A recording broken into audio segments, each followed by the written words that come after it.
What is going on, people? We are Tottenham TV here, back again with a panel show. On today's panel, off the back of 3 wins in a row and a big win against Ipswich, we had to get our very own Pessy, the Lord Pessy, King Pessy, Josh King is in the studio today. He's in the chat, sorry, not in the studio. He's on the panel, but first panel, I think, of the season for you, Josh. Really glad to have you on. Thanks for coming on. Going to be really great to hear your opinions. And, of course, we've got Ben as well joining from home today, not in the studio. How does it feel calling in, Ben, not being in the studio today? I'll tell you what, it's literally just as we started the panel, I was saying to you back here, it started shitting it down with rain, but it's actually proper hailing down. And I'm in the conservatory, so I can barely hear you. It's a bit nuts. All right, well, Ben's going to have to brave the weather conditions to get past this panel. Look, we are off the back now of 3 wins in a row after beating Ipswich on the weekend. It was not like the most vintage performance, but a clinical performance where we killed them off when they started on a house on fire, but we ended up with the victory. Josh, we've got our players back in the past couple of games. We're now starting, to get we've gotten a couple of wins. What have you seen anything in the past couple games with the players back to suggest maybe things are starting to turn? Maybe we could be going on like a positive direction. Maybe we could be getting our form back, or is it too early to tell still for you? I do think it's too early to tell, to be honest. What I will say, because I'm always negative about these things, aren't I? So I want to start off with some positives. It definitely has made me think, there started to be rumblings of like certain players don't like Ange, or like the actual mood amongst the squad was starting to deteriorate. This has shown me that the players definitely still buy into Ange. When they're all fit and they can be rotated, they'll play Ange ball. But to answer the question, it's too early to tell. I still think there were some serious flaws in all games that we've won, to be honest. Brentford, we didn't play like an Ange team, really. We just, they out XG'd us. We didn't do too well, and we can't forget about the 2 cup exits sandwiched in there. Man United, I was happy with, but at the same time, they should have scored. And then Ipswich, wow, like that first 10 minutes, I was like, oh my God. It's literally the most, I think it was more under the cosh than any part of that Liverpool game that we lost 4-0, it feels like, do you know what I mean? I'd say there's some definite positives, and whatever anyone says, 3 wins on the bounce is massive. Like, even the teams at the top aren't on that at the moment, and it could be the start of good things. But Josh, no one is on that currently. We're the only team in the league that is on that. You are just shameless. That's a fact. It's a fact. You said near the top. Just say no team in the league currently is on 3 wins. That's just a fact. You can like it or not. Yeah. Well, so I'd say positive, but the actual, not that I'm some tactical expert or anything, I'm not, but like... Soon come, tactical account coming. Yeah, it's coming, soon come. But I do see the same kind of problems. Do you know what I mean? I see the same issues. Some of that may be personnel. I think I've come full circle now. You remember, like, at the start of Ange Ball, everyone was like, he needs a proper 6. He needs a proper 6. And then I was like, oh, maybe we can get away with Bentancur Basuma. And I think, especially in, like, that Ipswich game, it's just proved you definitely need a proper controlling 6. Do you know what I mean? And we missed that. But long story short, I'm more positive than I was 3 games ago. That's about as positive I'll say.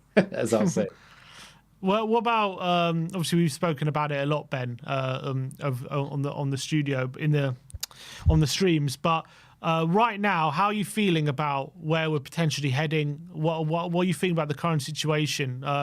There's been a lot of negativity for a while, but and obviously going out the cups as well has that's taken a major hit to our prospects of what we can achieve this season. But we are on 3 wins in a row. We do have players coming back. We've got Europa League around the corner. Players seem to be coming back instead of going out, albeit, maybe players like other players. Some players have gone out over the past couple of days, but it looks like we're getting more players back finally. Is there reasons to be, positive about the situation? I mean, there's reasons to be a little bit more hopeful. We've shown that we can get, a string of results together, albeit, the cup games have been in between these 3 wins. But you're looking at the last 2 since the players have come back. The Ipswich game, the Man United game, it's like not something...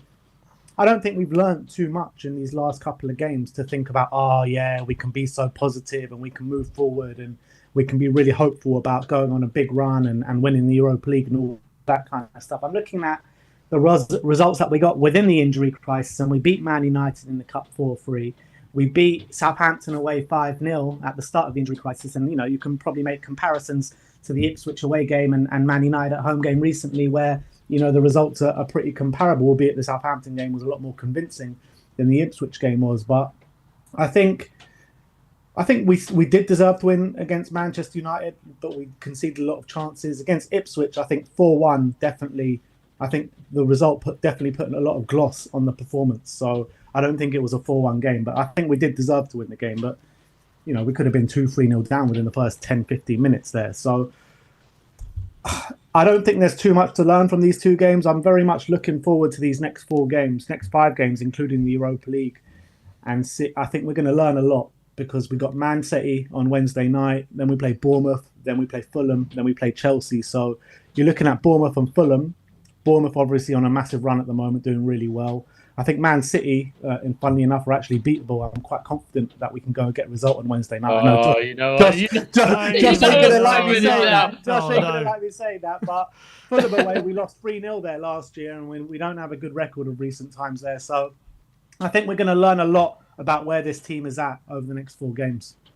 Yeah, I think that's fair. I think if you're obviously in a negative mindset going we have been in the past. Some say 2 months. negative, Sam. Some say realistic. Yeah. Well, I would say negative. If you've been in that negative mindset, and you've lost belief in the manager, which a lot of people have, I don't think the performances, I would say, over the last couple of games is going to convince anyone that we're back on the right path. But what I would say is, in terms of the stats and the numbers, what I was saying before, I was looking at the numbers that we were getting in terms of XG and XG against kind of thing before the injury crisis, and we were getting like about 2 XG per game for us and about 1 against us.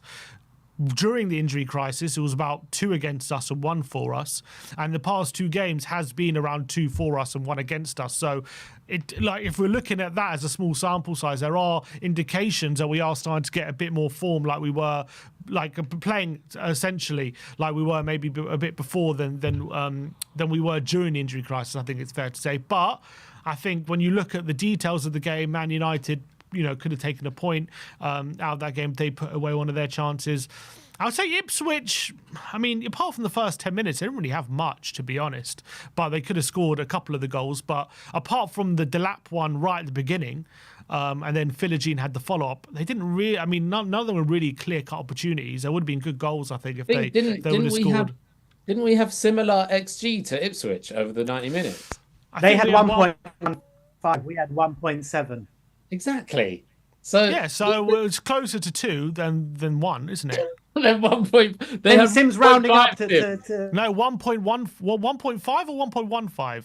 There's 1.15. We're 1. Yeah, 1.5, Josh. 1.15. Okay, but Sim, look, I'm sorry. Half an XG is quite a bit in XG terms. Okay, but I'm gonna have to call you out slightly, because we were also much closer to Man United in XG, and Brentford out XG'd us. So if I wasn't talking about the Brentford game. We hadn't had our players back then. Okay. So just in these last 2 games, then we got similar XG to Man United. Yeah, we had over 2, right? And United had 1.5, I think. They had 2.23. We had 2.23. They had 1.52. Yeah. Okay. Well, it's like half an XG in it. On each. Yeah, but in our favour rather than against us, like it was during the injury crisis. Is my point. Yeah, but I'm trying to stop your propaganda because you're saying we usually get 2 and they get 1, which is not how That it was is. the average. That was the average before the injury crisis. Right, And okay. during the injury crisis, the average was around 2 against and 1 for. So it does seem to be changing slightly. But Sim, you got to also look at it that Man United, I haven't checked Ipswich yet, but Man United are creating considerably less XG against all their other opponents. Yeah, very That's a good fair point as well. But that's fair. But they have also gotten results against some better teams than us, not so long ago. So I think, And I'll probably say Ipswich, I haven't looked, but Ipswich will probably be similar as well. I don't know. I don't know what their XG is against other teams, but I think Ipswich was more a case of us being clinical than us being fantastic, especially in the second half. Like both teams were not doing much, and we just kind of stepped up again. I think that's due to the quality we had off the bench, which we just haven't had for a long while. And I think it makes a big difference. I think we are starting to see the difference just having a squad available and options to choose from can make within games. Whereas beforehand, we had very little options attacking wise or any wise really to influence the game. And I think what I would say is there is evidence to suggest that results could start to consistently improve. But I would say as well, I would say the performance-wise, it's not convincing anyone just yet that the ship is turned. I would think it's fair to say. But I guess the question mark is, we're after 3 wins in a row. We're still in 12th. We're still bottom half. Kind of closing the gap a bit to the top half. But where's do you think our ceiling at the moment, Josh, for this season? Where would you say it is in terms of league position?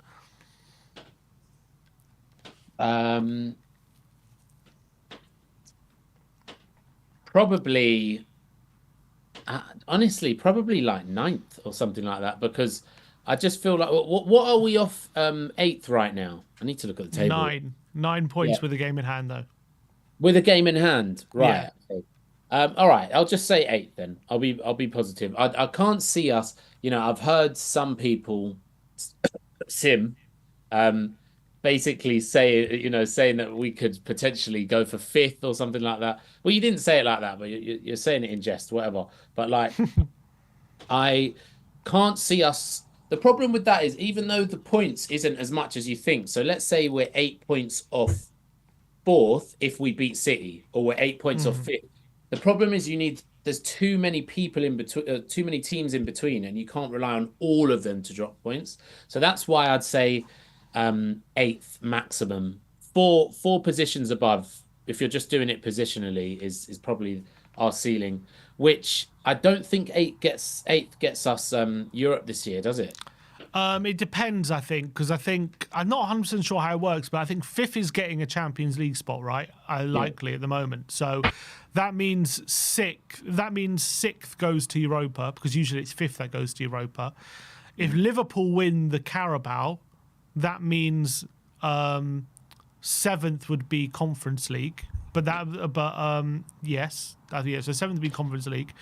And if the FA Cup winner is from, like, let's say City finish in the top 4 and win the FA Cup, that means 8th would be Conference League and 6th and 7th would be Europa, I think. I think that's how it works. So 8th could be if one of the top teams wins the FA Cup.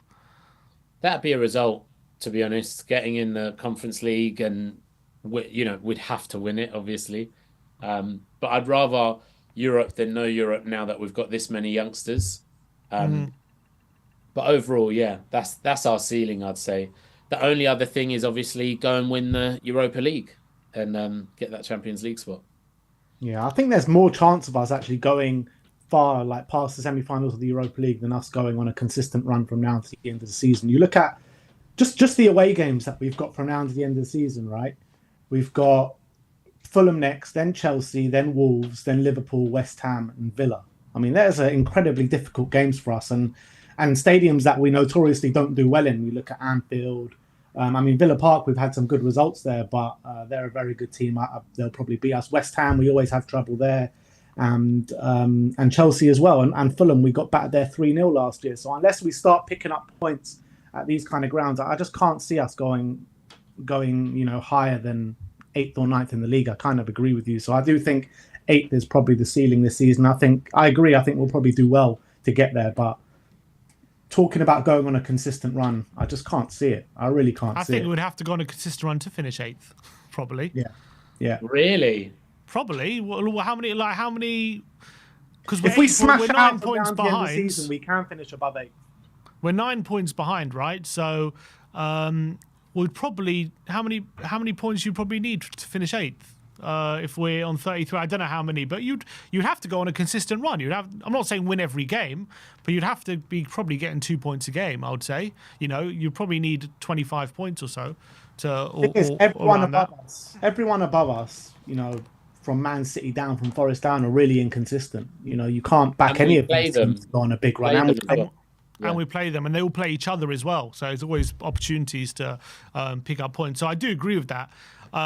I think obviously if we would to finish in the top 6, you'd have to probably win every game from now to the end of the season, by and large, maybe with one defeat, and then you could probably make it. But unless we go on that kind of run, which is obviously title winning form, I don't think it's realistic to say we can finish there. Obviously, I've got a bet with Brains that we'll finish 8th or higher, so I'm going to have to back Tottenham finishing 8th. But I think Josh, you're not going to call him out on that. You're not going to call him out for the footballing gods. What's going on?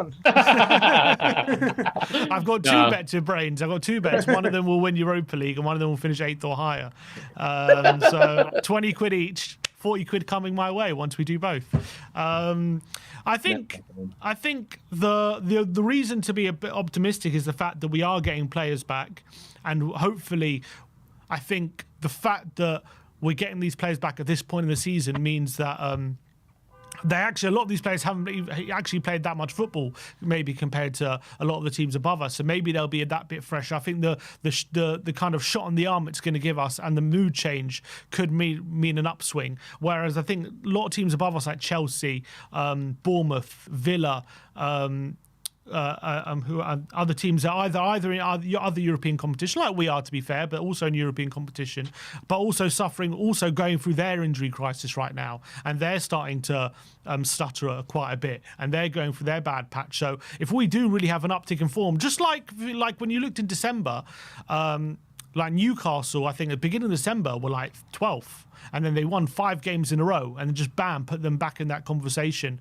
of the top 4. So, obviously it was a lot. I think the league was a lot tighter back then. Obviously we've really fallen away, but it was just an example of how different teams going through different periods, it can swing very quickly. But I think we've just gone too far, unfortunately, in our run of losses. I think we've just probably given ourselves too much to do to really put ourselves seriously in that European conversation. If we're serious about it, we have to go beat City, we have to go beat Bournemouth, and obviously we have to keep ourselves in the Europa League as well. So that means probably winning our next, 4, 5, 6 games. We're probably going on a run that sees us on 6 or 7 wins in a row, which we haven't really seen that kind of form since the first 10 games. So you know what else it is, Sim? You know what else? I think like a lot of the wins that we were getting prior to this injury crisis were heavily down to Kulusevski. Kulusevski was so important for us in that kind of initial when we were getting those results right. And right now, he's just a shadow of that former player that we saw in the first part of the season. He needs to have a rest if we're going to go on a big run in this second half of the season. And the problem with that is if you give him a rest, then we don't get to play him in these kind of games. And if Kulusevski was kind of in this form in the first part of the season, we probably get less wins than we already got. So I'm worried about kind of going on that run without a top Kulusevski. Yeah, I understand that point. I think Decky's definitely not been as good as he in the last month or so as he was at the beginning of the season. I think he's admitted, didn't he, that some games even during this crisis he feels like he's playing a 40-50% of what he's capable of. So I think that's probably evidence that he's definitely not his best. But the way he took his goal right at the end on Saturday didn't suggest he was completely out of energy. No, but the rest of his performance did. This is Sim is just a reflection of Ange, honestly. You sound like Ange with what you're saying. You know how Ange is like, see what a bit of did you see what he said about Kulu? He said, oh, see what a bit of rest does. He was running out there and he scored and all that. And it's like, no, he was terrible before he scored. Like one of the worst Kulu performances I've ever seen. And it's your manager, Sim, that decided to play him when he said he feels 40%. Like, Well, he had no other options to not but to play him, really. Who else are you going to play? play the kids. If you have to play the kids, you have to play the kids. Do you know what I mean? That's it. There was even opportunities when Maddison was on the bench. You know, you just play Maddison on the wing for a game. You know, Yeah. How bad can it be? Exactly. Yeah, totally agreed. And that's why, I know this isn't the topic, but that's why I think part of the reason we are where we are is because of Ange, and I have no confidence in the Europa League run. But Josh, you're absolutely spot on that he's a mirror of Ange Postecoglou. Because when we first started getting these injury crises, he started coming on the show being like, "Oh yeah, we just got to cop it." Yeah. I mean, when we had 12 injuries, what are we supposed to do? We do have to cop it. No, but that's what Ange said about it. Yeah. I think he's right, to be honest. I don't know what we can't get them back. I don't know what he's given kids the opportunities. Like he's not been playing them. Like during this period, I just think it's very, very difficult. I think Decky's probably one of the ones who's been able to consistently play, but obviously he is playing at 40-50%, and I think it's hard to manage that situation. Who does he come on for? Who replaces him? Right now, I think it's different. We've got players back. He should be giving him a bit of a rest. But obviously, Maddison's just come back. Brennan's just come back as well, and they also need to kind of have a bit of rest once they come back from injury. So hopefully, look. The weird thing is, before the game, he said this game on Wednesday was an opportunity to give him some rest, and then he played him 90 minutes. So I didn't understand that, to be honest. But then he would argue he scored right at the end, so it was worth keeping him on the bench. That's not a good pitch. argument. I'm sorry, it's not. But that's not a good enough argument for me. I keep hearing it being said by everyone, not just you, Sim. I've seen it. And him scoring at the end does not change anything in my eyes at all, because you're it's a dead goal. As in, like, what I mean by that is it doesn't affect the game. We were winning the game at that point anyway, and it was just a throwaway kind of break. Do you know what I mean? It's great shot from him, but it's not something that was like vital to our season or vital to the performance or anything. Do you know what I mean? No, but what it does show is he was still capable of doing that, even at that stage of the game, with that kind of energy, if you know what I mean. So no one's saying he's not capable of it, but he's just not impacting games anywhere near like he used to. But he did. He scored. That's the biggest impact you can have. No, but you're talking about in general game from basically minute 1 up until the minute before he scored, he hardly did a thing. Yeah, I agree. He wasn't good. I was calling for him to come off, to be honest, at that time. But my point is, Ange would the fact that he kept him on, and then he went on to score a goal, and a goal where he was up against 3 defenders by himself, and he was able to chop inside and score, right? So it's not like it was just a tap in or something where he needed to find those energy reserves to do that. Showed, I guess, Andrew would argue, showed he still had the energy to go up the other end and kill the game and score that 4th goal. The guy's a warrior, but we're running him into the ground. That's the reality. We're just running him into the ground. Yeah. And it's like, yeah. What would he have done? You've got to think about it like this. You know, when we're asking Ange to rotate, and we're saying like, oh, who can he play in his place? Whatever. Like, there's no one else. They're all injured. What would you do if Kulu is injured? Do that. What you would do if Kulu was injured? Do that. Like, whether that's playing someone from the academy, like you did in the Europa League game at the, you brought on, I forget his name, and he scored. Do you remember? He's a right winger.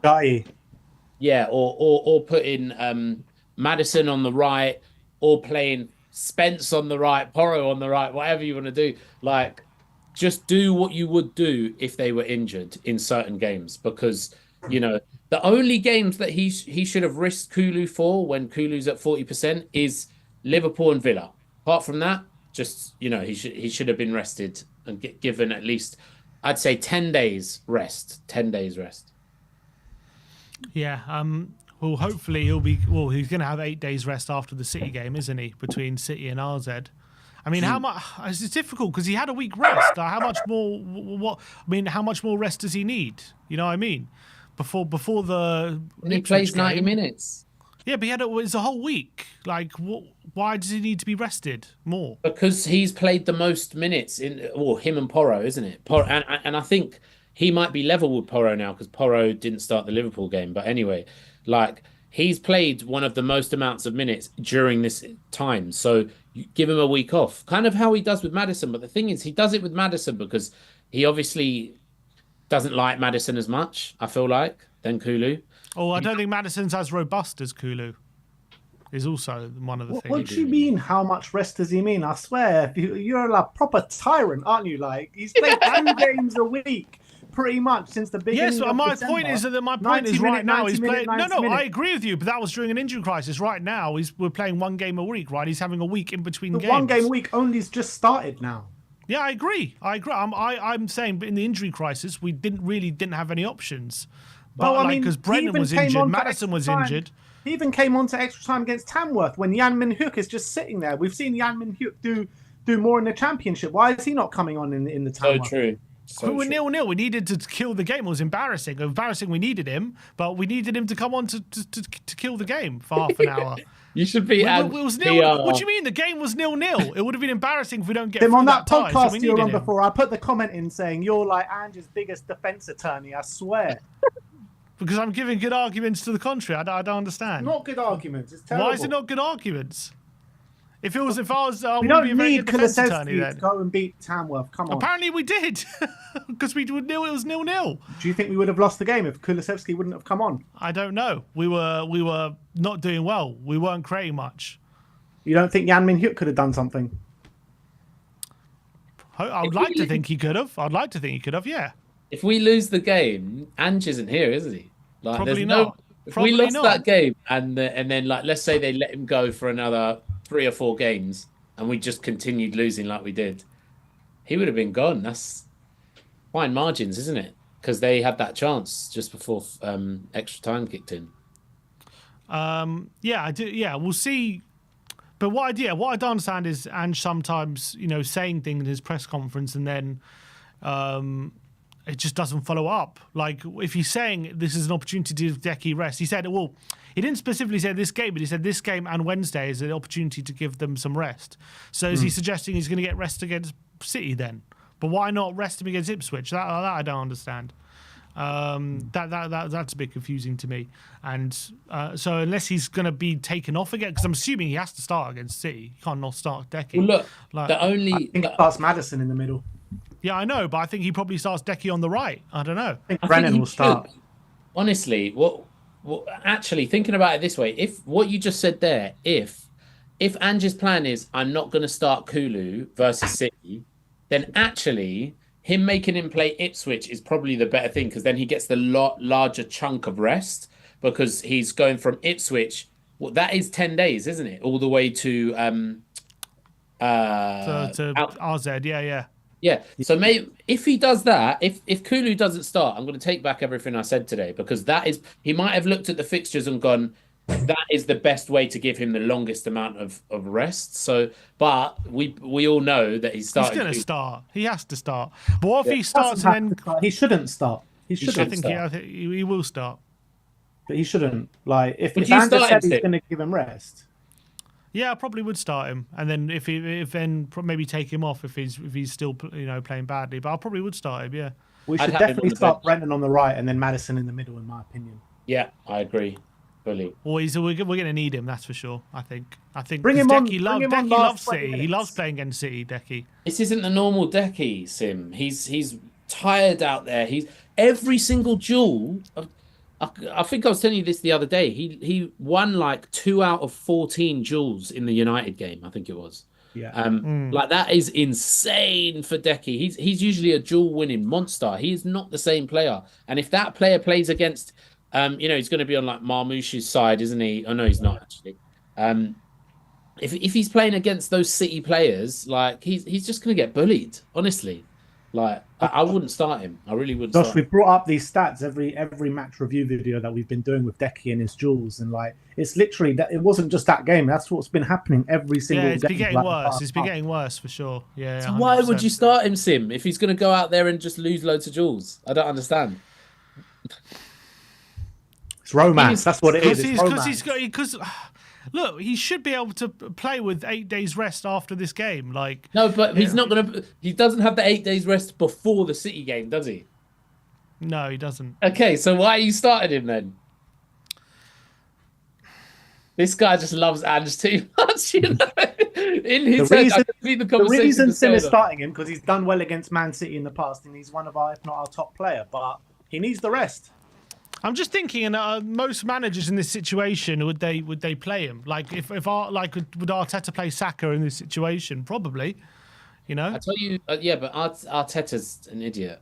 Like, who you want to base it off is the ones that actually win trophies. Yeah. Would Pep Guardiola? Pardon? Would Slot play, Salah in this situation? Salah's a different case because they haven't had the same injury problems that we have had. And they're not like as run raggedy as. If Salah was in this situation, I have a feeling that Slot might not. I agree. But Pep Guardiola definitely wouldn't. Who? That's actually who you want to be basing it off because he's won the most trophies of the past 5 years. So and you've seen from time to time like Pep Guardiola put KDB on the bench and stuff like that in big games. Yeah, he put Haaland on the bench versus Real Madrid. This is a major. He wasn't injured. He was injured. Ah, fair enough. Well, Ange has been playing some of our players when they're injured. 40% he's been playing at. I think he means during the injury crisis. I don't think he means now. That's how I took it. The injury crisis was last week. Yeah, I know.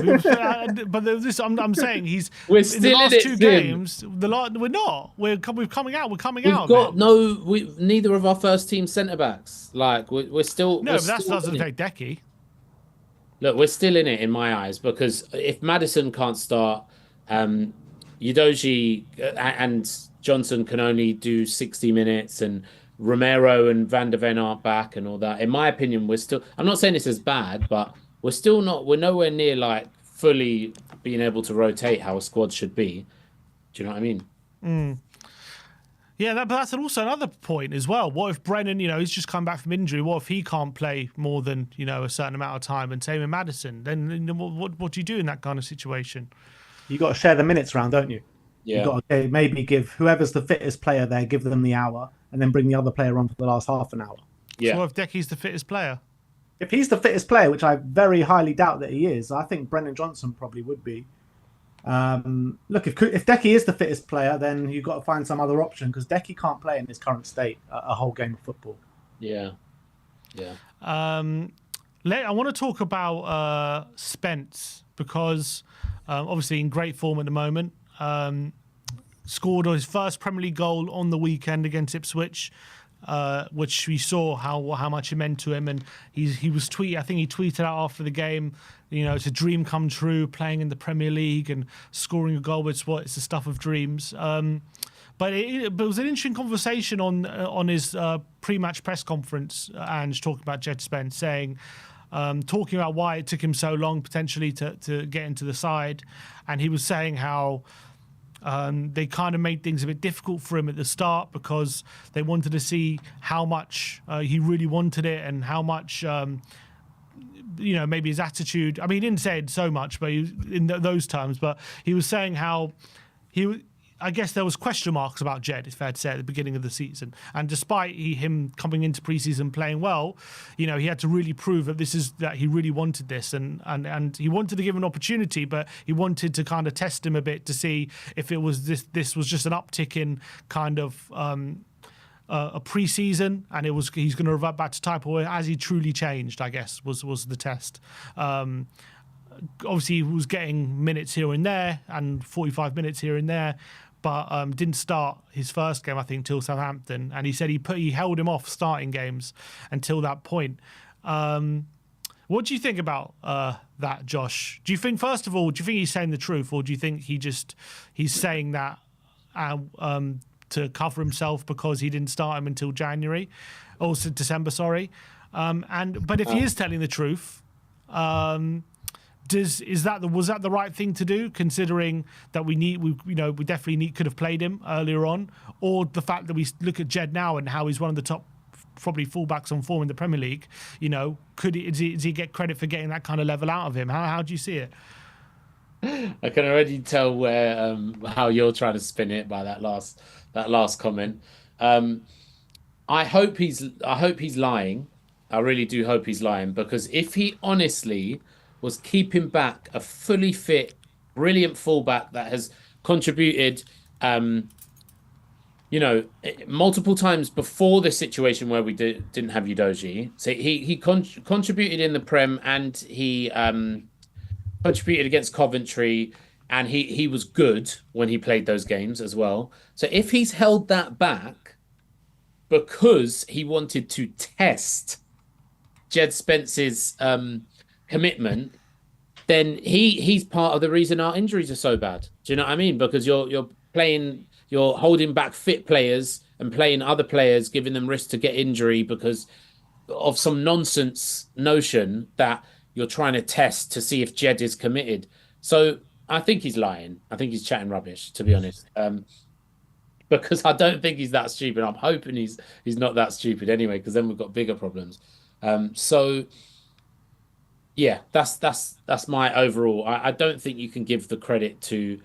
Look, to be fair, some credit has to be given to Ange, that he's thriving. He's giving him a position where he's thriving, and he's obviously giving him tactical direction on what he wants him to do. That is making it good for Spence. But overall, I think this player has just been waiting. He just needed a run of games. Like, I think he was highly rated before he came to us. He was doing really well when he was on loan for most of the time. Like, a lot of teams were saying that a lot of the fans of Genoa and stuff were saying he was great, apparently, weren't they? And then he did well for us in pre-season and on his cameos. Obviously, once he gets a run of 5+ games playing with better players like he has with us, his stats are going to go up and he's going to look even better. But he's always been good, I feel like. And he's always been committed, because he's was willing to play the bit part role. Come on for us in the cups and come. This whole notion of Jed's got a bad attitude, like, I honestly think it's absolute rubbish. I don't like that narrative at all. Yeah, he when he was younger, which we're talking about 3-4 years ago now, the Neil Warnock thing, isn't it? No, because at Leeds last season as well, he was there, and the Leeds manager also complained about his attitude and timekeeping and all different things. Yeah, he did, publicly. Okay, fair enough. Fair enough. We'll see then, I suppose. But either way, we didn't hear those, complaints here. And every time he got on the pitch, even when he wasn't playing very often, he played really well. So I think, proof's in the pudding. He did enough on the pitch to be given the chance that he's now been given, but it's more been Ange's hand has been forced. I mean, Ange wanted him out of the club in the summer for 8 million. Like, let's be real about this. I don't think you can give Ange any credit here. Well, I mean, if he really wanted him out of the club, could have treated him like Reguilon? You know what I mean? And he hasn't. Reguilon didn't get a look in pre-season, I don't think. Reguilon had 1 year left on his contract, though. I do think it's a bit different, slightly different. You can't really do that with a player that has 3 years plus on his contract. You got to remember as well. Well, they gave him a new deal. Gave him a new contract this season, even before he broke into the team. Yeah, but that was. So what happened there? I think people forget this. He played really well. He started one game, didn't he? I can't remember what game it was. I don't think he started until Southampton. That was his first start. But he came off the bench against United, Old Trafford. That was it. He came off the bench against Coventry. City, Everton, and as well. City, wasn't it? Was it City? Oh, City, he got a fair run as well. Yeah. No, he got one minute at the end against City. Oh, so look, this is maybe the cup game. I'm not sure. No, I'm talking about the cup game, I think. Oh, okay. There was one game where he played really well, then got injured, and we gave him a contract. Yeah? Must be in United, maybe. He started against United at left back. He started all the Carabao Cup games apart from City. And then I'm talking about the one at Old Trafford when we won 3-0. He came on at half-time. He came on at half-time, yeah. Early in the season, he played really well in one game. I can't remember what game it was. And then we were like, oh, no, he's injured. And then we gave him a contract. I remember that. But anyway, so, yeah, fair enough. He was given a contract. I think by then that was more protecting his value, though, wasn't it? Like maybe I don't know, because we realized, oh, he's going to be here for another year now, because the window's shut, so we need to give him a contract. Do you know what I mean? But the reality is that with the way that he's handled Spence, we've put other players in jeopardy this season. There was no reason whatsoever to leave him out the European squad with our lack of depth at fullback this season. There was no reason whatsoever. You're looking at Porro, the amount of minutes he's played. Destiny kept having to come on in these Europa League games when we decided to finally give him a rest. Jed Spence could have had so many more minutes, and we could have seen him flourish a lot earlier in the season than we did. And the minutes that he was getting, he was performing well. So I think Ange just played this hand badly. And, he's getting credit now for Spence and the emergence, which is fair enough. But I think he's handled this situation poorly. No, the point is he's not getting credit. From you, he's getting credit. Yeah, no, I'm saying, my question is, does he deserve credit? Because he's getting a lot of criticism, is my point. I think he deserves the criticism. No, I get that, but my point is, with the level that Jed's at now, right? And who's the only manager who's kind of got this level out of him? Yeah, is it not fair to say it's Ange? That's fair enough, and yeah, look, I agree that Ange deserves credit on that aspect, but we could have seen it a lot earlier in the season than we did. There was no reason to keep him out in the cold for so long. Because we saw snippets from him, we saw games from him performing at a really good level. So I think if we would have played him earlier on a more consistent basis, we would have seen this earlier in the season. But what if there were genuine question marks around the club about his commitment and these kind of things? I mean, all we know from Ange is that he kept coming out consistently and saying there's no problem with Jed. His attitude is spot on. He's doing everything that he needs to be doing right now. So if you want to believe Ange at face value for everything else, you've got to believe that. Yeah, but I mean, I think he obviously came back. He came back from Genoa after a decent loan spell, and came into pre-season, but there were still question marks with some attitude problems from a number of different managers beforehand on other loan spells, and even at Tottenham as well. So I don't.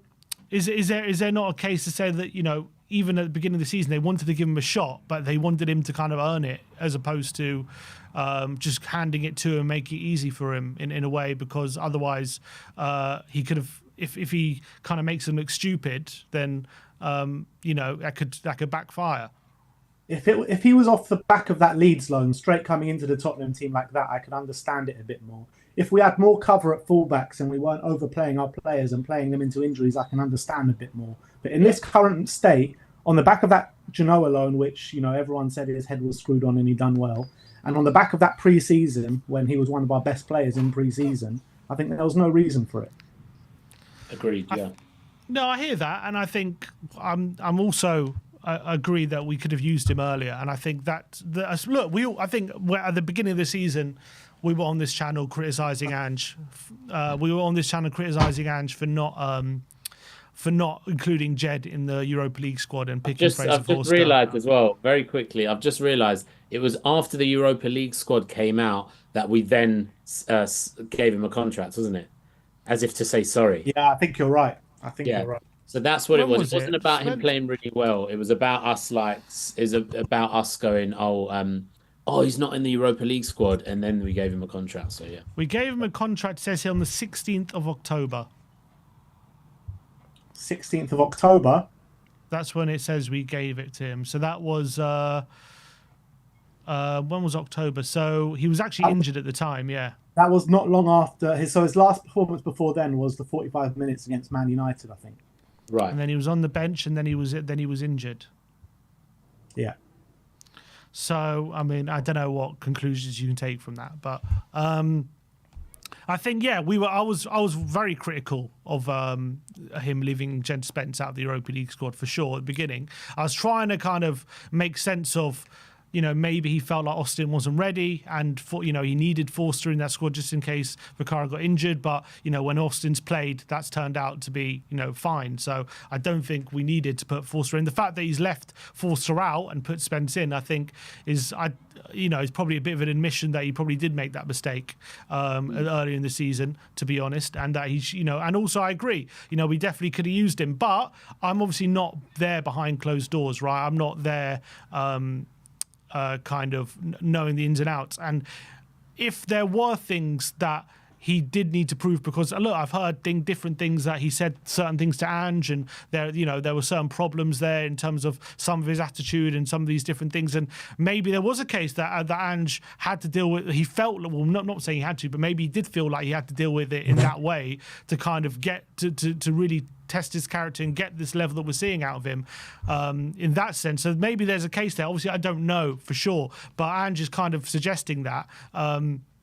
And also, as well, I think you look at where Spence is now and the level he's playing at now and how well he's playing, and he's so full of confidence. He's integrated to the team. You got to remember as well, during the even beforehand, when Ange was having that little tiff in the crowd, I think it was Bournemouth away. I think Jed was one of the first players to come over and kind of tell the fans to stop, and he was like trying to support Ange, even though I don't think he was playing at that time. So they seem to have clearly built some sort of relationship there, and he's now flying. So I think that's obviously really positive, and that's going to really benefit us long term. So maybe as a case of you put him through this test for a few months in the view of him long term really being this kind of player we can use for a long time at this level. But I guess I completely agree. As a fan who only sees it on the face of things, where we saw him playing well in pre-season, we saw him playing well when he came off the bench, and we saw that we could have used him when Udogie could have done with a rest. I completely get that criticism as well, and I think it's valid criticism from what we've seen. So I think I can kind of see it on both sides, but I think the fact that Udogie ended up getting injured, and the fact that he's come in straight away, Spence, and has completely started flying. I think you've got to say that, and the fact as well that he's ended up taking Forster, putting Spence in because Austin's done well when he's not been picked. I think it suggests that he probably he definitely made a mistake by not at least putting him in that Europa League squad when we could have done with him. Exactly. You know what? Funny kind of. It's about Spence, but unrelated to that exact topic. Is have you noticed that he's right-footed, but he's better on the left? I feel like he definitely was on Saturday. I agree with that. I think he's been growing in that position. I don't think he was better on the left when he first broke in. No, because you got to remember, against Southampton, he started on the right. He was flying, and then he only lasted 20 minutes because I think Udogie got injured, so he had to move over to the left. Yeah. And then I think it's just a case of he played so much on the left. He has to get back to getting used to playing on the right when he's there. But I agree, on Saturday he was much better on the left when he moved there. But also, do you not think there could be a case of the fact that because him playing on the left kind of forced him to invert a bit? Like maybe that could be a reason why it kind of suits him a bit. Yeah, I think that's what it is. I think it's just the angles and all that, like the angles that his body takes up when he's passing on the left. He's just got used to. He's really good at outside of the boot little toe poke passes and stuff like that. So I think it works. Also, he dribbles better on the left, probably because the opposite team is not used to facing an inverted fullback dribbler. I don't know. Yeah, because I think he's better dribbling inside. I think. Exactly. I don't know if that's true though, because we've seen him dribble so well on the right. I just think the sample size is so much bigger on the left than it is on the right. We don't have too much to go on. Yeah, I think on the right he's better when he goes on the outside. On the left he's better when he goes on the inside. I feel like when he's on the left and he goes on the outside, he struggles a bit to really provide quality. But when he's on the inside, I think he looks at these little passes. He actually gets into the box a bit. I think obviously on the right we haven't seen that much of him. I think Ben's correct there, but I think we've seen him get to the byline and whip these balls across the face of goal and stuff like that. So. What a brilliant asset to have, though, no? What a brilliant asset to have in Jed Spence, who can play both right, left, which brings up the question, someone brought it up to us a couple of days ago, but what do we go for in the summer? Do we go for a right back? Do we go for a left back? What do we need to go for? What do we go for on Wednesday, let alone the summer? Because Udogie looked quite good as well. I thought Udogie looked good. But obviously he's coming back from injury. Does he go with Porro and Spence again? I think Porro and Spence. Yeah, I'd go Porro and Spence, I think. Yeah, although Spence is starting to really notch up the minutes, Maybe he could do with coming on instead late in the game and just go with Udogie and Porro. And then in the summer, I think he's so good on the left that if we've got no Europe, you could probably get away with just three fullbacks anyway, to be honest. Um, and then someone else as an emergency, Archie Gray. But if we do get Europe, then I think you could maybe look for either a left or a right back, see the best one you could get at the cheapest price, and just get whatever, because Spence can play both. So good, like you said, Ben. It's like that's amazing to have a player that can honestly play both to a high level. Yeah. Talking about players who are stepping up and doing really well at the moment is Bergvall. A lot of people praising Bergvall for his performance on Saturday against Ipswich, the way he controlled that midfield. But the way he's come on since breaking into the team has been brilliant. But I guess the question is he now in our first choice 11? Is he nailed down is he in that first choice midfield 3? Has he nailed down that spot? Like if we play the Europa League final tomorrow, is he starting in that midfield for you? What do you think, Josh? Is he now in our first choice 11?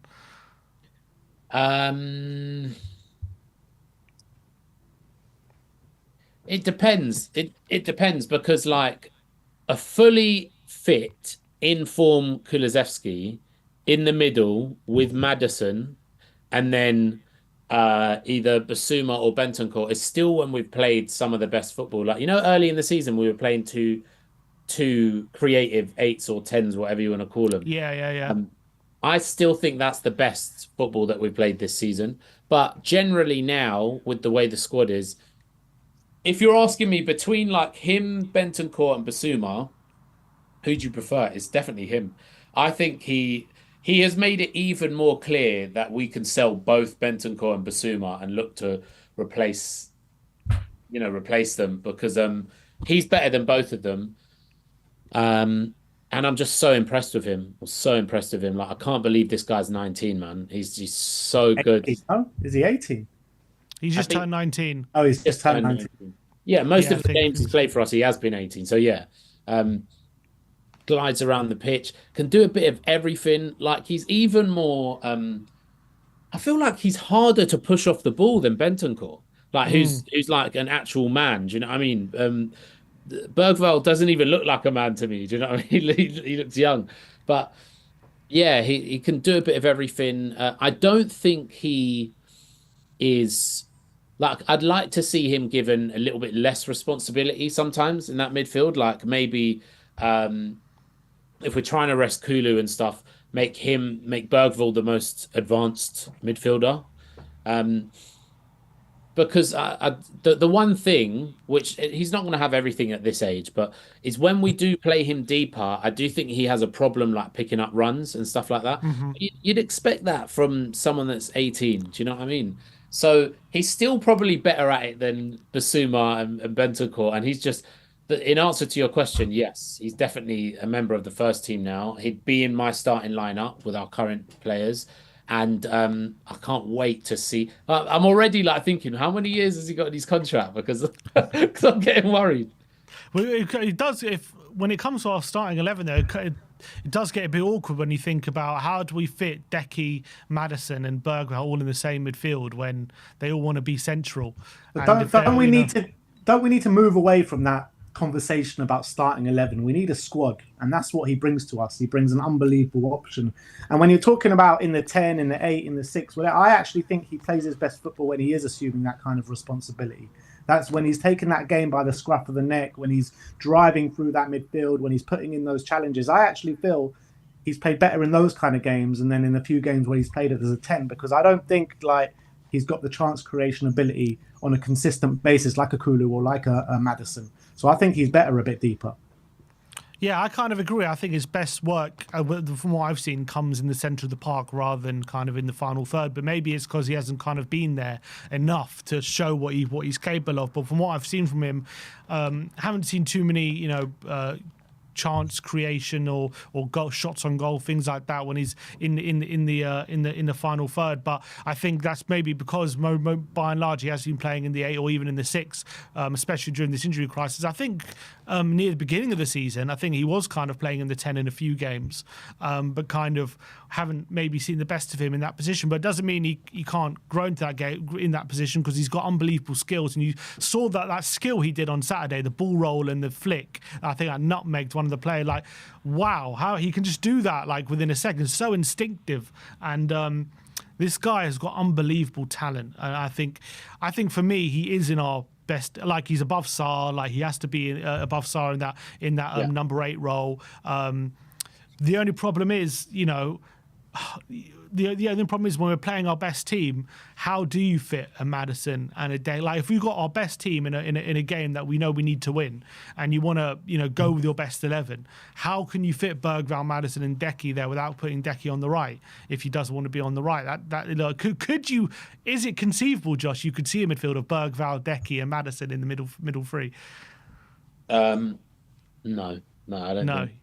And this it's so funny. Ben tells you like we have to get away from this, and then you still go back to it. Like, how can I think it's a conversation to have. Well, look, the answer to me is straight away in this situation, I'd bench Decky because he's not fit enough. He's not. Say they're all fully fit and firing, then yeah, it's a squad game. The boy's 19. He can sit it out sometimes, and also. There's a conversation. Let's say it's a final. Let's say it's a Europa League final. You want your best 11 there. Yeah. How do you fit those 3 into the team? Do you have to just put Decky on the right? Ooh. Who would your Europa League final starting lineup be? You know what I mean? I think Bergvall would be on the bench in the Europa League final. Yeah. I think when you're playing against a low block, I don't see a reason. Like if a team's coming out and camping at the Tottenham Hotspur Stadium, I don't see a reason why we can't play that middle 3. So we're playing Jose's Fenerbahce in a Europa League final. Get Bergvall on the pitch. No, you need. This is Are what there any games we could play that, Josh? Bergvall, Maddison, Decky. You don't trust in any game. Because you can play him against a low block. No, because that's what I'm saying. Bergvall's biggest weakness is if you watch him tracking runners. Like he doesn't track runners. He's brilliant defensively, as in like he's very physical.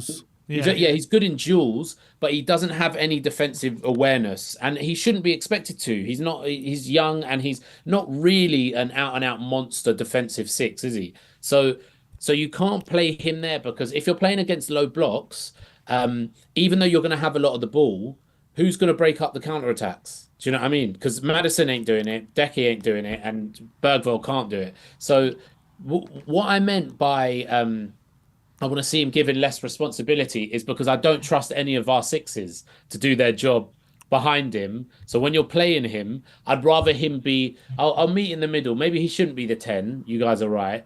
But he has to be the most advanced 8. And what I'm seeing right now, like in this Ipswich game, is, and this is just because Bentancur's all over the place, by the way, I'm sorry. But like, I did see Bergvall doing a lot of the like, being the least advanced midfielder sometimes, because we haven't got a 6 that just sits there. So for him to, if you buy a monster 6 that can play with him next season, you watch what he does. Like it'll be scary. For the rest of the league, honestly.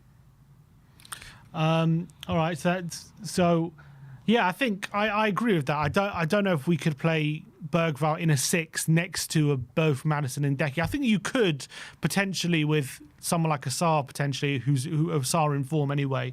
But I don't know. Right now, I agree. I kind of agree with Josh. Like, I don't know if he's disciplined yet enough. He's still kind of running all over the place and chasing people, and sometimes that comes with experience, knowing where to be, knowing how to sniff out that danger. I don't know if he has that yet. I think when you see him competing in these duels and winning tackles, I think it's just literally his eyes drawn to the ball. He sees that opposition player has it, and he's like, I'm just going to go grab it. But sometimes defending, especially being defensive midfielders, is so much more than that. It's about knowing where to be. It's about knowing where the danger's coming from, where people are running, how to pass people off to other people when there's runners, all these different things. And I think we've seen him struggle in that aspect. I think you look at the Villa goal in the first minute, he was a big culprit of that, to be honest. And even if look at the first minute against Ipswich, he was fairly big culprit of that as well. We lost Josh? He's still there? Yeah, I'm Oh, he's still still here. there. Sorry, so you're just very, very still. Okay. This conversation, this conversation about Bergvall, right, is a great conversation in terms of the squad to have. But this same conversation about Bergvall can be had about Spence, and it could also be had about Archie Gray right now as well, because Archie Gray has, he's come under a bit of like the first 10, 15 minutes against Ipswich and a few other games. He's looked a bit out of sorts at centre back, but the talent that he has, and the what he's shown for us during this injury crisis, he's been absolutely brilliant for us. He's played himself into the reckoning. And Jed Spence, like when you've got both fullbacks fit, who's our first starting fullbacks? You know what I mean? So I think we've got a few players like this now. Yeah, agreed. I think Spence has been better than Udogie so far this season, so I think he's got to be first choice, even when Udogie's been fit. I actually thought Udogie looked quite good on Saturday, but I think Spence is still, right now, playing better than Udogie was early in the season. And I think Porro... Yeah, Porro... Look, I think definitely Porro's... position could be up for grabs, but I also just feel like he's a bit like similar to in a Trent in a way that he just offers that something different, which could be so valuable. That quality with that passing range, which we just don't have at fullback. Like we don't have that kind of ability in that position. And if we get it right, if we use him right, like that could be such an asset, which could be a bit of an X factor. But he does get obviously caught out a bit. I just want to touch on it as well. We'll talk about Brennan Johnson. Obviously, he got a brace on Saturday. He's now our top goal scorer in the league. He's our top goal scorer in all competitions. 14 goals in all competitions, 9 Premier League goals. But still, obviously, still comes up for a lot of criticism. Still, people say he doesn't do enough. He doesn't do enough in the overall games. Still, as well, 23 years of age. For you, Josh, when you think about Brennan Johnson and kind of his role in the team, what he provides, do you see? Oh wow, he scores loads of goals. That's the hardest thing to do in football is put the ball in the back of the net. He gets in those positions so frequently as such a great asset. Or are you like other fans where you look at his overall performances, you see maybe a lack of kind of influence on the game, let's say, doesn't really impact the game a lot apart from when he's putting the ball in the back of the net? And is that sometimes he can be a bit of a passenger, I guess, on the pitch? And is he too much of a liability when he's playing like that to justify the goals he does score? So Brennan Johnson, with him, it's been like a wild ride, my opinion on him, because like I was always defending him at the start when people were saying, well, he doesn't do this, he doesn't do that. And I was saying, look, he's not that type of player. Like, you wouldn't ask Sonny to, I don't know, be a creative midfielder or whatever, even though he's been creating a lot recently. And what it is with Johnson is I feel like Johnson is a brilliant player to have in your squad.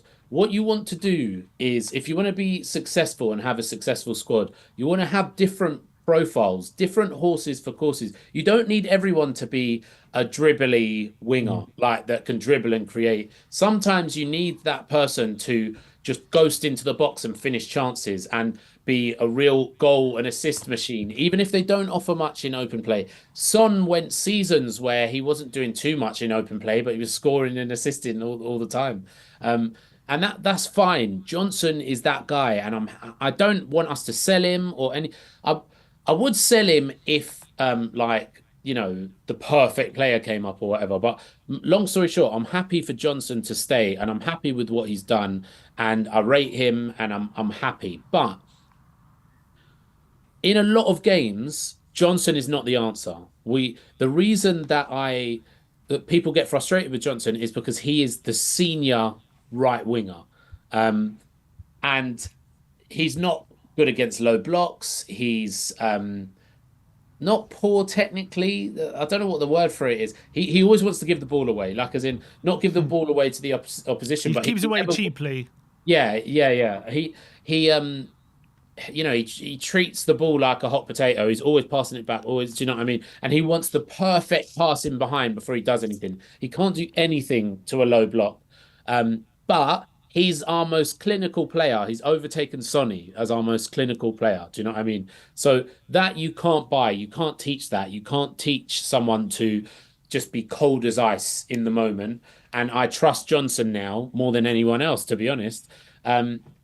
So the answer is we need to get better players around him. If Johnson is playing, our left winger has to be someone who is dribbling and creative. So you've got balance in the first 11. You've got someone who is a runner, and you've got someone who dribbles and creates. And we should bring in a right winger that is very different to Johnson, that dribbles and creates, so that if Son's still here, he can be the runner, because that's what he used to be best at. And I feel like, it's just, I do feel sorry for Johnson, because a lot of the criticism put towards him is correct. Like, what they're saying is right. But at the same time, he has skills that no one else has in this squad. So, yeah, it's a bit of a tough one, I suppose. But it's weird how these conversations come about, because, if another player had, let's say he was playing for an opposition team, like, I don't, obviously, because we're not watching them every week, we don't know the minutiae of everyone's performance, right? But let's say he was like a Newcastle winger or something, and he was getting, the amount of goals Johnson was scoring, we would say, oh, what a player, look how many goals he scores. But because obviously we're watching him every week, we kind of drill into the detail. But like, he's on 14 goals, he can get 20 goals this season. That's like, Ben, if I told you, at the beginning of the season, Johnson's going to get 20 goals, you'd be like, wow, I don't, that's amazing. I don't really, you wouldn't really care about what else he does. You'd say, wow, he's got 20 goals. But when watching him week in, week out, is that enough for you? I think that Johnson deserves a hell of a lot of credit for what he has done in the Spurs shirt. Like 9 Premier League goals, 14 altogether, cannot be sniffed at by any stretch of the imagination. I think for what he does, in terms of what Josh was talking about, ghosting into the box, arriving at that back post and just putting the ball in the back of the net, I just think he's elite at that facet of the game. I just think the rest of his game is fairly poor. But look, I think Josh was spot on is what he's saying. He's a great player to have around in the squad, but we need someone better to compete with him. We need someone that is more suited to the system to go and compete with him, someone that can take on his man, someone that can impact the game. Like what we've seen Odegaard do in the small cameos that he's had in the last couple of games. He comes on the ball, he takes on his man, and he tries to get the ball into the box. So I think we need kind of both kind of players on both sides. But yeah, I mean, I look at the narrative surrounding Brennan Johnson from opposition fans, and I think a lot of them just think he's not great, to be honest. Yeah, no, that's fair enough. But you've got like two sides of the spectrum. You've got people like Johnson who maybe don't offer too much in general play, but are just super effective in when it comes to getting like goals and goal contributions. But then what you're describing could be someone like Jeremy Doku, who does is like a bit of the opposite. He gets in he impacts the game a lot, but sometimes he's really not effective in the final thirds. It's kind of like, you need a bit of everything. That's why you need a bit of everything. But what I'm saying is like, with the amount of goals he gets, Johnson, like, is that not enough of a goal contributor to be in our starting 11, like our best right winger when it comes to that kind of level of goals? Is that just not enough? But again, it brings you to the question of we need a squad, and we need him part of the squad, and part of the squad means he starts some games where he's suited to, and then some other games he sits out and sits on the bench when we need someone to really take on the man at fullback. So I agree with that. So I think Johnson's a brilliant player to have in the squad, and the goal tally suggests that and backs that up. But you need someone better than him to come and compete with him, because he's not just our senior right winger, but he's our only right winger. Yeah, and I think he wasn't even meant to be a right winger, was he? Originally, do you remember we started playing him on the left? Yeah, when he first came, that's true. And I think that's fair, and I think that's probably where a lot of the frustration comes from, where it's kind of Brennan, or we're kind of shoehorning Decky there, or we're shoehorning Odegaard there, where he doesn't look as comfortable on the right as well.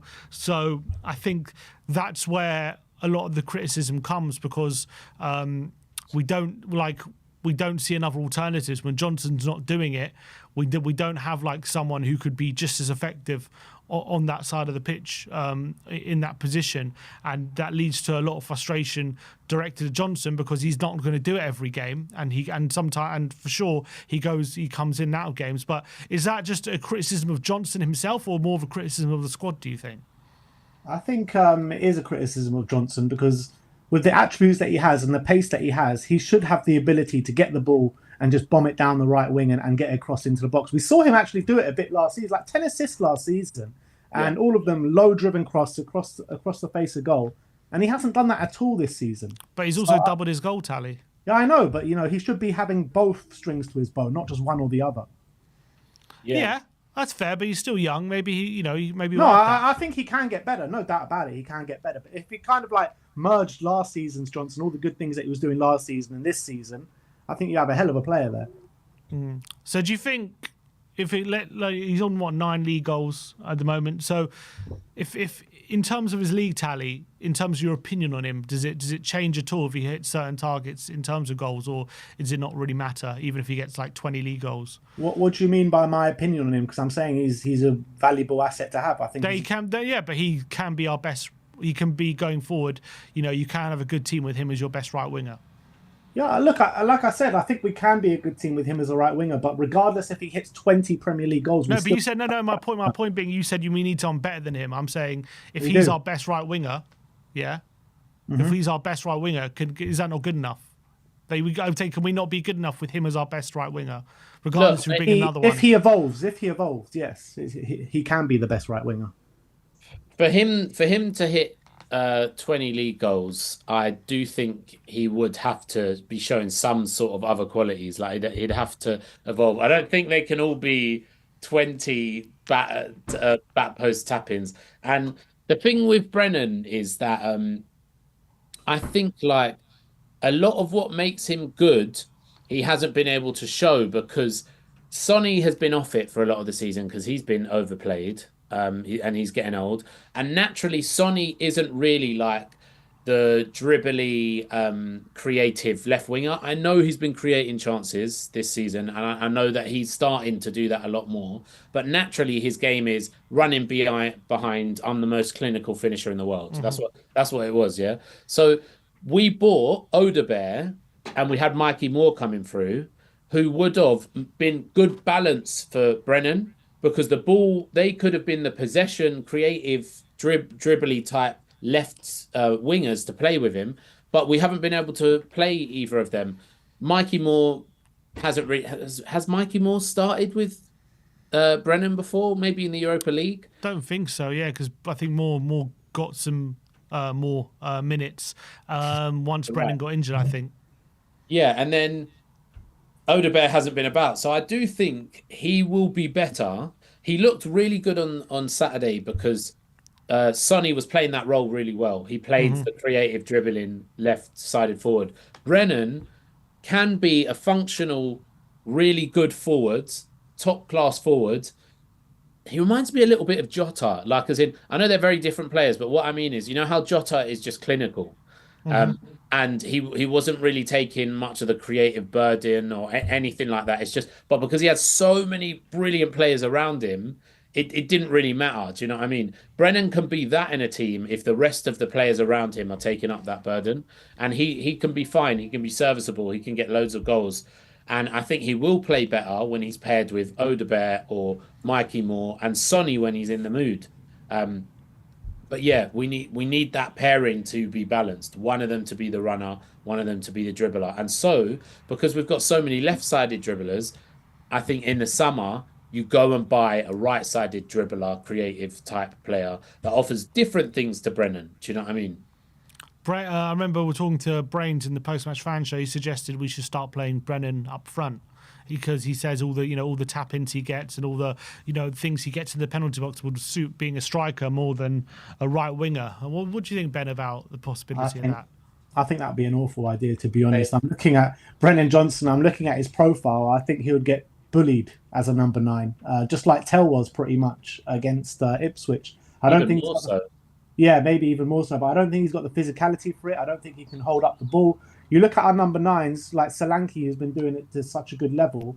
He doesn't have any of those attributes. He's not going to drop deep. He's not going to link up the play, in my opinion. So I think he has to be a winger in this system. He's got no other option.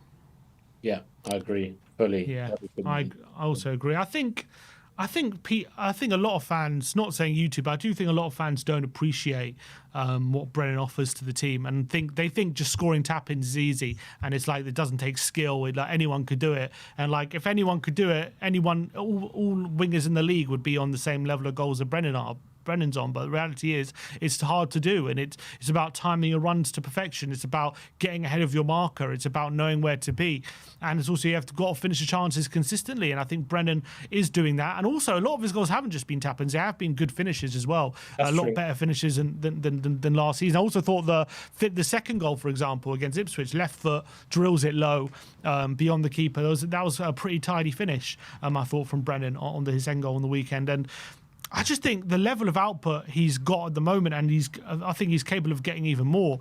I think, you know, we could be getting a winger who could consistently be getting 15, 20 goals a season. Those wingers don't come by often. How many wingers are getting 15, 20 goals a season? Only really the top players. And, you know, when you look at it on that kind of aspect, you know, I think people kind of dismiss his goal return because of maybe his lack of impact in general play. And I do think that's a fair criticism of him, but I also think people just dismiss his goal return as if like that doesn't mean anything, and it doesn't compensate for the lack of impact. Because I think when you're getting that amount of goals, it kind of in a way has to when it's getting to a certain level, you know. And I think he's only going to start getting more goals once he kind of gets more regular game time, once he kind of grows up a bit more. He's still very young. He's still kind of getting to his best. I don't think we've seen the best of Brennan for sure. I think he could explode even better than what he is at the moment. So I'm really happy with his goal return. I agree with what Ben's saying. We need an alternative to him because I think we're too reliant on him. I think we need someone who can come in for him on the right-hand side, who can maybe offer something different, maybe a left-footed right winger who can cut inside potentially or go both ways, let's say, on that side and really take the fullback to the sword. Because I feel like too often fullbacks get maybe too much of an easy ride when they face Brennan. I think that's fair to say. One thing I would say is that fullbacks always do have to kind of stay on their toes when Brennan's around, because you never know when he's about to get on the end of something, and he kind of he can be out of a game but then pop up out of nowhere, and you kind of always have to be always alert when he's around. But I also feel like sometimes he doesn't give his fullback too much of a tough ride. He doesn't ask too many questions of them. And when he's not getting on the end of things, and he's not maybe getting a ball in behind and putting a ball across the face of goal, then he isn't impacting enough. So I think that criticism is fair, but I also think like the goal return should be acknowledged far more than it is, and I think it's really, really brilliant on his the amount of goals he does get, and that is something that we need all our players to be doing, to be honest. Imagine all our players were getting similar goals to him, like then we'd be in a better position. We'd be better. Yeah, you're 100% spot on in that aspect, but I just don't understand why he doesn't just like knock the ball past his fullback and just go run at him, because he's got the attributes to do it. He's got the pace. You know, we've seen him do it on the rare occasion in the past. That it seems like every time he gets the ball, he just checks back and passes it inside or passes it back. Like, And he needs space. He needs space. No, but have you noticed how sometimes he will, and I've seen him do this at least 3 or 4 times this season. There's a ball, a ball's played in behind, and it looks like the fullback's going to get it maybe, but it's kind of 50-50, or it looks like it might go out. He doesn't chase them down. It's really weird. I don't get it. Sometimes he slows down, and he could have got a ball, but he's just like, So that could be a confidence thing, maybe. I'm not sure, but there's so much that's frustrating about his game that like he could really be a worldie if he just took the time to improve a few basic things. Like if he had a one trick where he could beat a man even 1 out of every 3 times. Like, so let's just say he beats his man 30% of the time, he'd be world class. but he doesn't even try at the moment. Do you know what I mean? It's just like he's trying. Yeah. Would you rather like someone like Brennan who gets the goals he does but maybe doesn't impact the game as much, or someone like an Aaron Lennon who maybe doesn't get as many goals but he's always threatening his fullback all the time? It's tough, that's the thing. We need both. That's the whole point. We need both. Yeah, I wouldn't mind. That is the whole point, because you have Brennan, and then let's say we go and get Tyler Dibbling or whatever, or someone else that is like Bakayoko or something, or Bakayoko or something like that. That's perfect, because you've got different profiles. maybe you start with the other person who's going to affect game when it's 0-0 and all that, and then when it's later on, you've got a fully rested Brennan who's going to come on and make those runs beyond his fullback who's tired, and he doesn't have to face up and dribble him. Do you know what I mean? Yeah. All right.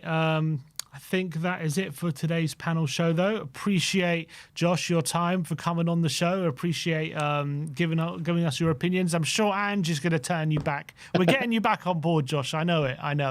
You're going to turn it. I think we're 7 more wins in a row to convince Brains, I think. Yeah. That was what he said, 10 wins in a row. So with each week, we're counting down the wins till he's back in the Ange camp.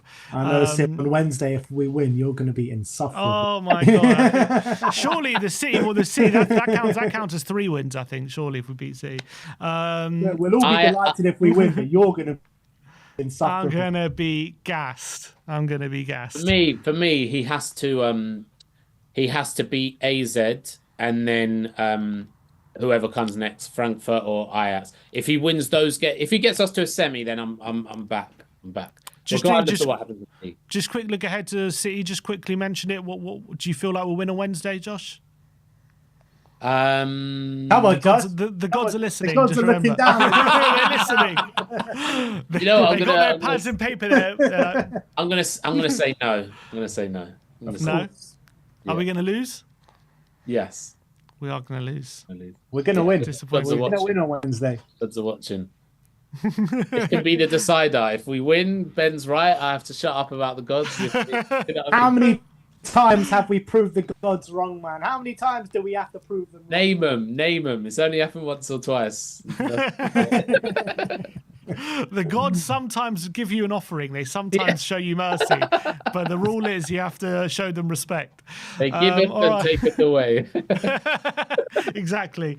All right, Ben, we're going to be shooting some On The Ball content soon. So go check out On The Ball for that kind of content. When you see us reacted to the weekend, we're going to get some predictions in as well. So stay tuned on The Ball if you want to see more of that. But Josh, a Tottenham update as well lined up. And we got a Tottenham update. There you go. So much more content to come. We'll see you guys very, very soon. Like, subscribe, and comment. And as always, come on, you Spurs.